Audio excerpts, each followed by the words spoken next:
As at the latest official guidance, it is required that you will pay £1,803 per month if your study is in the London area. So if you're studying in London, you pay 1,483 per month for up to 9 months. That's what you have in your account as maintenance fee.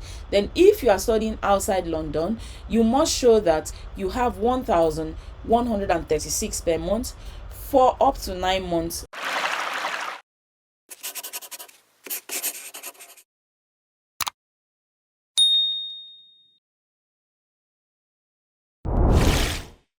So hello everyone, welcome back to my channel. If you're new here, my name is Vivian. On this channel we talk about so many things.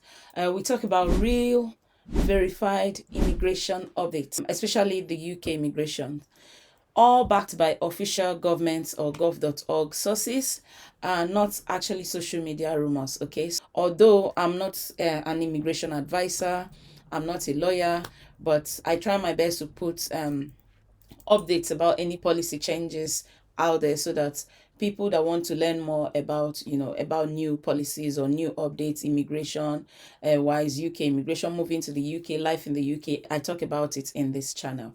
So today we're going to be covering major UK changes that came into effect this October. Okay, and one of them is already in place, but the rest will be coming into effect early next year and then late 2025. So I'll be talking about 4 big changes that were recently discussed in terms of policy updates. One of them is high English requirements for student visa and people applying for to come to the UK, increased visa and sponsorship costs. I'll be talking about this.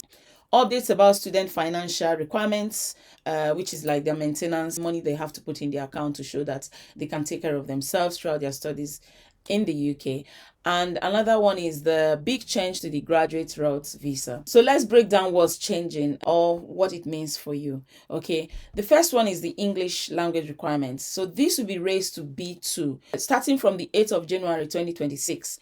So the Home Office has confirmed that from January 8, 2026, the English language requirements for certain visa routes, including the skilled worker routes, scale up or high potential individual, this will increase from B1 to B2. So let's talk about what this B1 to B2 means. I'm going to be showing you a chart or a table that explains what this means. So B1 is intermediate English, and then B2 is upper intermediate English. To meet these requirements, applicants must make sure that they take a secure English language test, also called the CELT or SELT, from one of the approved providers, which can either be IELTS for UKVI or UK Visa and Immigration, Pearson PTE Academic UKVI, Language Set International SELT or CELT.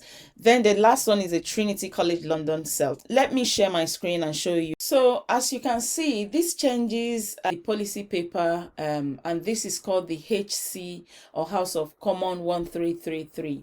So this 1333 is just for them to locate the number of the policy documents. These policy updates happen from time to time or periodically. So recently this was put together on the 14th of October 2025. Then this is the PDF version of it. So if you want to go and read about this policy, so you can look at the government website here, or you can as well look at the PDF document here. So let's talk about proof of English. Here we have a list of English language tests that you can take when applying for a visa to come to the UK. I mean, for the categories that require those English language tests. Here you can see the approved English language tests. You can see the approved test providers, and you can also see some of the categories that they require you to take this test in order to assess your reading, writing, speaking, and listening abilities. So for example, you are coming to work as a health and care worker, high potential individual, innovator, founder, minister of religion, scale up worker, skilled worker, startup, or student. So these are some of the the routes that you need to show your English language ability.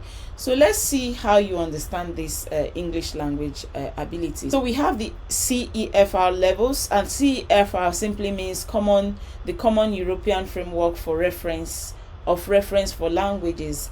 So this is a way of examining the ability of people, and it's often used to help language learners choose learning materials and courses at their desired level. So we have the different levels. We have C2 to pre A1. So currently, or before the new policy, it used to be up to B1. So they are going to then push for those routes that are mentioned, those visa routes. They are going to be pushing it to B2. So we have different acceptable English language tests. So we have the British Council one, we have the Cambridge exams, IELTS, which is the common one for most people that come from Africa, India, APTIS, and the different English score bands. Currently, it's at the intermediate level. So they want to then push it to the upper intermediate level. So the intermediate level is actually an independent user or independent speaker of English, and pushing it to the upper intermediate level, which is equivalent to B2 of the Cambridge exam. Currently is at the B1 preliminary of the Cambridge exam, and this is equivalent to 4.5 up to 5, which is the current one of IELTS score, and they'll be pushing it to 5.5 up to 6.5 of IELTS score. Okay, so that's the current one that they will be pushing it to. So this change means that from January 2026, applicants will need stronger English language to qualify for UK work or skilled visa routes. The second change I'm going to be talking about will come into effect from the 6th of April 2026.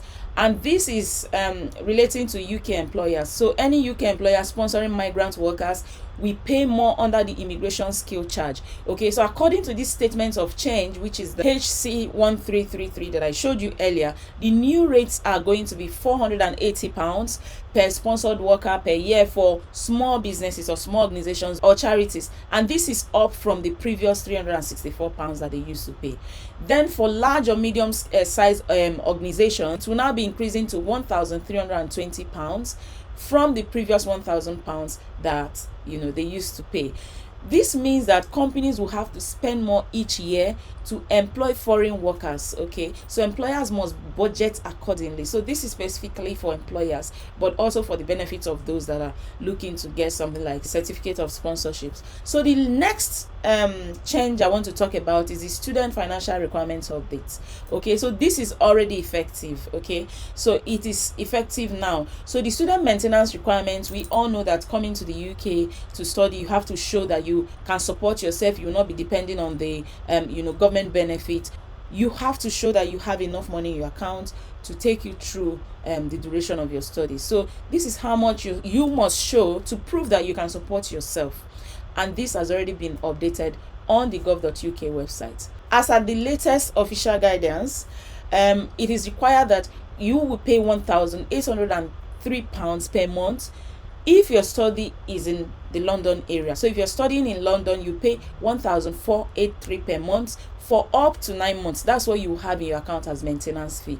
Then if you are studying outside London, you must show that you have £1,136 per month for up to 9 months. This means that you need to show up to £13,347 if you're studying inside London. That is 9 months times £1,483. Okay, so in total it will be 13,347, or up to 10,224 in your account if you're studying outside London area. That is 9 months times £1,136. If you look at this gov website about the student visa application, the money you need to show, and then you have the course fee, and this is already updated on the website. Okay, so this is now already in effect, so take note of this.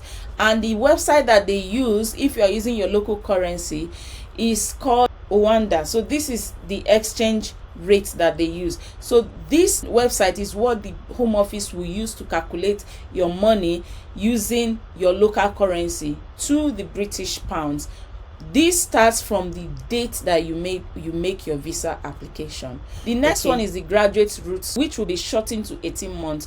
So the graduate route which currently allows international students to stay in the UK for up to 2 years after completing their degree, would then be cut to 18 months. Then for PhD graduates, you will see their post-study permission reduced from 3 years to 2 years. So for every other graduate, it will be 18 months. For PhD graduates, it will then be reduced from 3 to 2 years. Okay, so the government says this is to better align post-study work with workforce needs, but it means less time for graduates to find skilled employment or switch visas. Okay, so you have less time.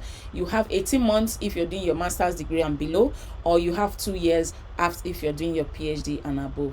So the next and the last one will be the Botswana nationals. So if you are from Botswana, from 14th of October, citizens of Botswana must apply for UK visa before traveling to UK, even for short visits. The Home Office explained that this change follows a rise in the number of people arriving as visitors and then claiming asylum. So this brings Botswana in line with similar visa requirements already in place for several other countries. The key dates for all of these policies that I've explained: Botswana visit visa has started already from the 14th of October, and the student maintenance has been updated. So from anybody applying from now, that is the maintenance figure they need in their accounts. And then the English level that will be raised from B1 to B2 level will take effect from the 8th of January 2026. The graduate route, which will be shortened, will come into effect from April, and the immigration skill charge for employers will also come into effect from 6th of April 2026. So what this means for you: if you're already in the UK, your current visa remains valid, but your next renewal or your visa switch will use the new rules. Okay, students should update their bank balance and proof of funds before applying if you're coming to study in the UK as a student. Employers also must prepare for the higher sponsorship costs. Graduates should start job hunting early enough, since the post-study period is very, very short. Okay, and for the new applicants, make sure you always check the latest government UK gov.uk page before you apply. So if you find this breakdown helpful, please like, share and subscribe. It really helps the channel grow. I'll keep updating you with the verified immigration news, so you never get caught off guard by these new rules or policies that will be coming into effect. Which of these new policies affects you most? Is it the English test? Is it the students' funds, or the graduate route? Or are you a small or large company that is looking to bring somebody to the UK and you're wondering how this is going to affect you? Please comment down below and let me know your thoughts. Thank you for watching this video, and I'll see you in the next one. Bye.